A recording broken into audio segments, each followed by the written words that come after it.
Happy Friday, everybody. Hope you've all had a lovely day. I've got a new book today that the postman bought me. This was a special request, so I hope you enjoy it. This is Grandma Bird. First time I read it today. Hope you all enjoy it.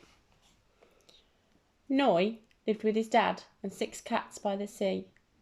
It was summer and Noy was going to stay at Grandma's.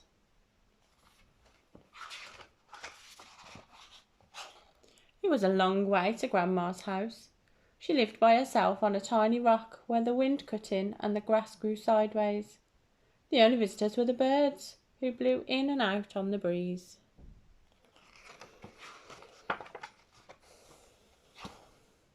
Noy wasn't sure about Grandma. She boiled up seaweed for soup and kept her teeth in a jar. At night they had to sleep top to tail.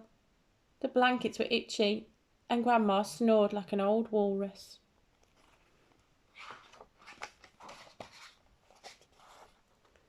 During the day, Grandma always seemed too busy with one thing or another, and she never had time to play. So one morning, when the tide was out, Noy crept away.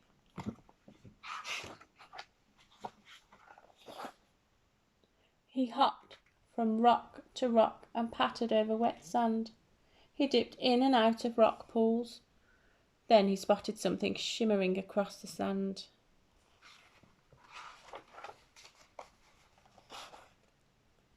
It was a great big rock full of holes.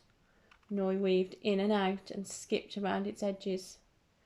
It was a castle, a tall ship, a smuggler's den.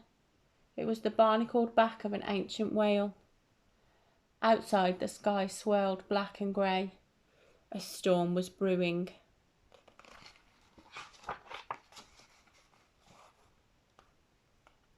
Noy listened as the sea thrashed against the rocks and rain began trickling down the walls. Suddenly, with a flutter and a squawk, something tumbled out of the storm and landed in Noy's cave.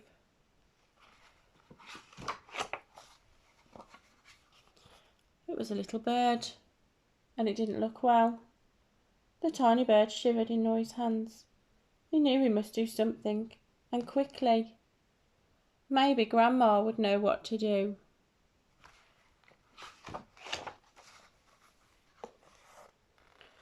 The tide had come in, and it was hard to find a path across the rocks.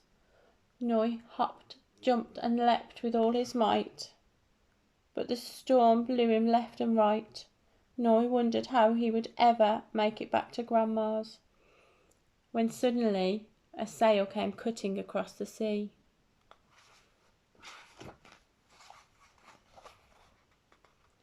"Grandma!" shouted Noy. "I've got you!" cried Grandma as she scooped them aboard. "Thank goodness I found you," she said. Grandma had started searching for Noy as soon as she heard the storm.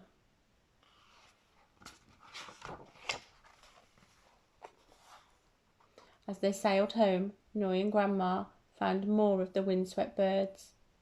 "They must have been on a long journey together," said Grandma. The house was soon full of chatter and the ruffle of drying wings.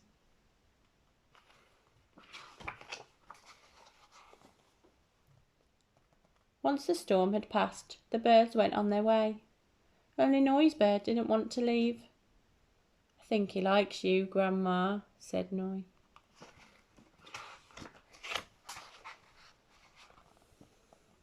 Noy wondered if Grandma ever felt lonely, living out here by herself. They spent the rest of the summer together, exploring every rock and shore.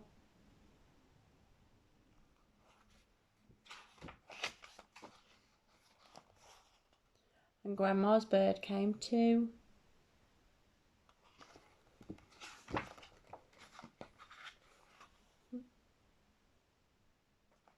That was a lovely story. Thank you to the people who said that we'd enjoy that. I hope you enjoyed it too, and I hope you all have a lovely weekend, and I'll see you all on Monday for another story. Bye.